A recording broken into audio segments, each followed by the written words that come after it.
हमारा थाना घूसखोरी, कमीशनखोरी, दलाली का अड्डा है और चीन, जापान, सिंगापुर का थाना प्राथमिक सुरक्षा केंद्र है। हमारे यहाँ ईमानदार लोग थाने जाने से डरते हैं, बेईमान, गुंडे, बदमाश, मवाली हमेशा थाने में बैठे रहते हैं। चीन, जापान, सिंगापुर में ईमानदार आराम से थाने चले जाते हैं और गुंडे, बदमाश की थाने में आने की हिम्मत नहीं पड़ती है। हमारे यहाँ झूठी शिकायत होती है, झूठी जांच होती है, झूठी गवाही होती है और झूठी चार्जशीट भी फाइल कर दी जाती है।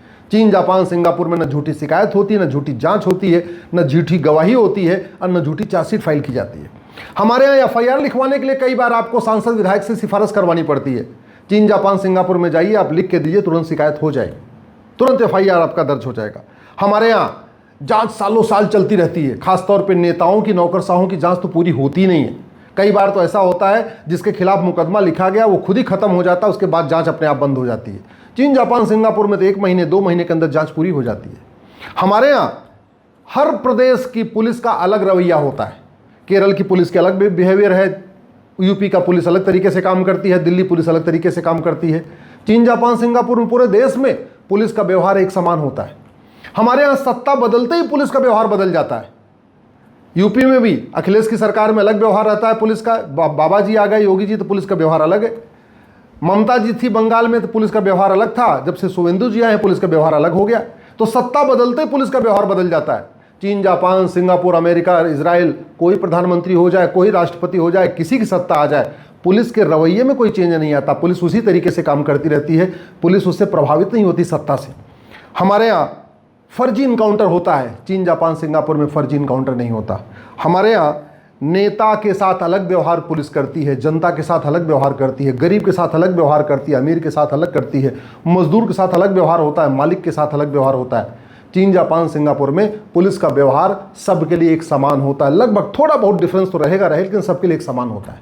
जानते हैं इन सभी समस्याओं का मूल क्या है, मूल कारण क्या है? ये घटिया पुलिस एक्ट 1861 में अंग्रेजों ने बनाया था, हमें लूटने के लिए, हमें बांटने के लिए, हमें लाठियों से पीटने के लिए, और ये कानून आज भी चल रहा है।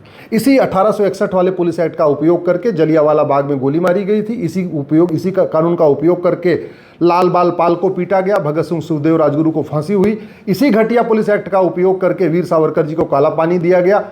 दुर्भाग्य देखिए, हमारे देश में जितने विरोधी पार्टियां होती हैं सब सत्ता के ऊपर उत्पीड़न का आरोप लगाती हैं कि सत्ता के इशारे पे पुलिस हमारा उत्पीड़न करती है, लेकिन कभी वो पुलिस रिफॉर्म की बात नहीं करती, कभी इस घटिया कानून को बदलने की मांग नहीं करती। जानते हैं क्यों? क्योंकि उनको लगता है कि ये कानून जब तक रहेगा पुलिस सत्ता के गुलाम बनी रहेगी। अभी एक पार्टी की सत्ता गुलाम है, कल को हम भी पार्टी में आ जाएंगे, पुलिस हमारी सत्ता के गुलाम हो जाएगी, तो हम इसी कानून का उपयोग करके पुलिस से वसूली करवाएंगे।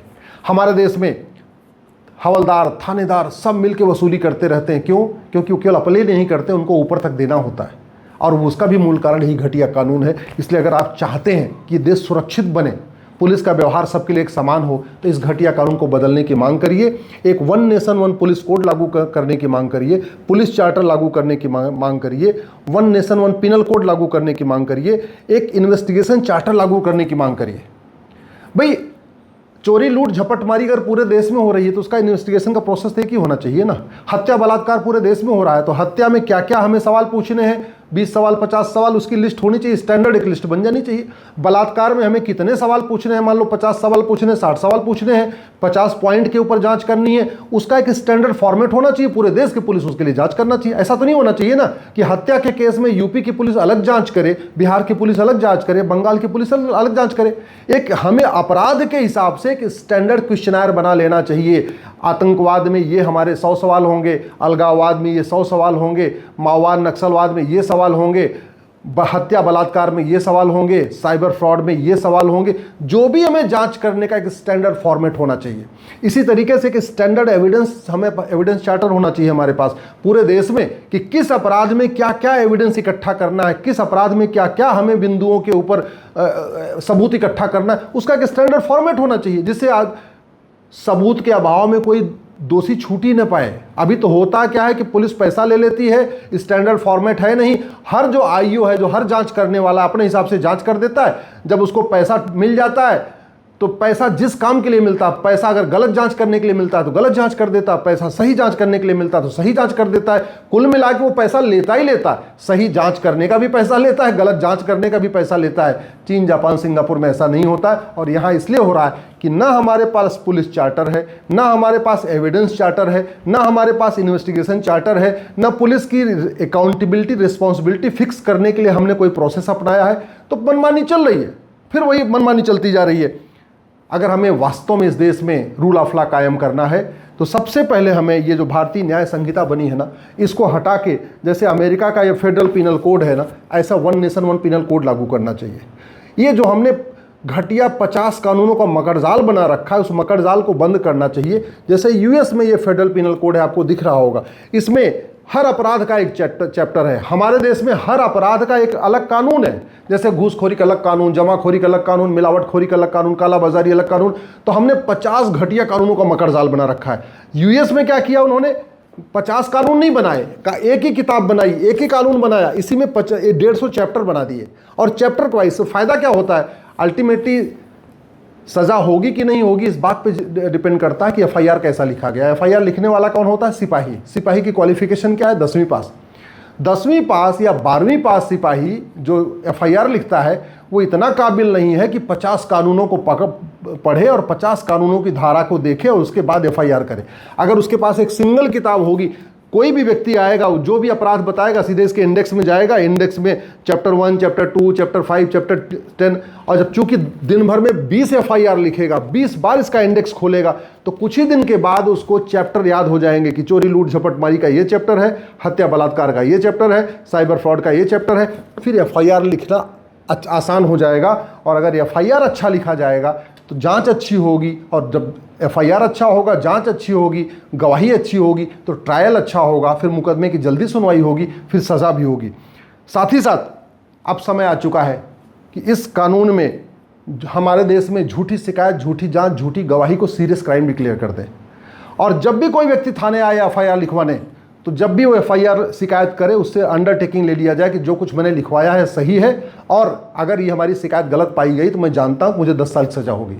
झूठी शिकायत आदमी करेगा नहीं। एफआईआर लिखते समय भी अगर अंडरटेकिंग ले लिया जाए कि जो हमने एफआईआर लिखा है बिल्कुल सही है, अगर ये एफआईआर गलत निकली तो मैं जानता हूँ उसमें 10 साल की सज़ा होगी, गलत झूठी एफआईआर होगी नहीं।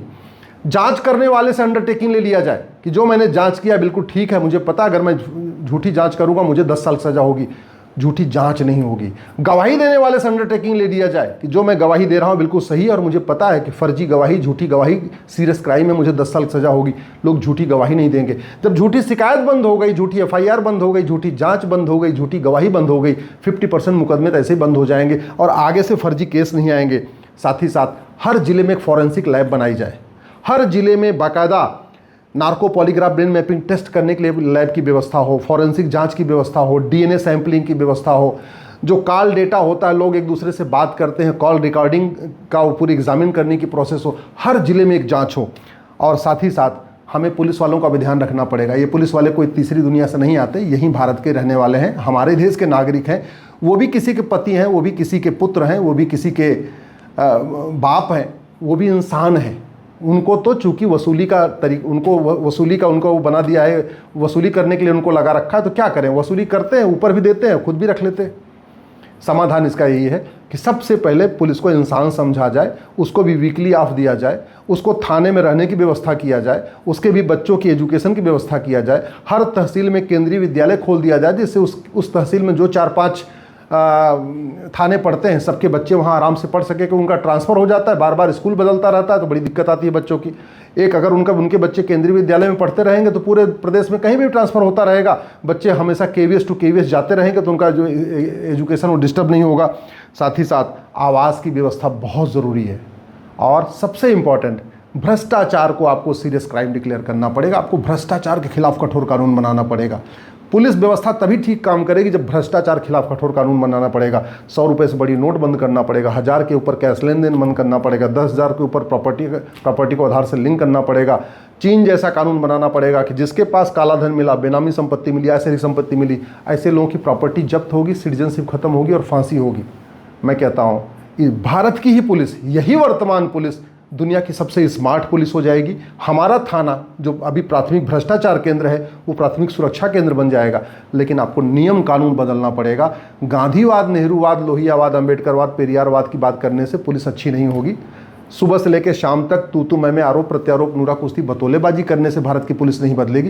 पुलिस बदलेगी जब नियम कानून बदलेगा।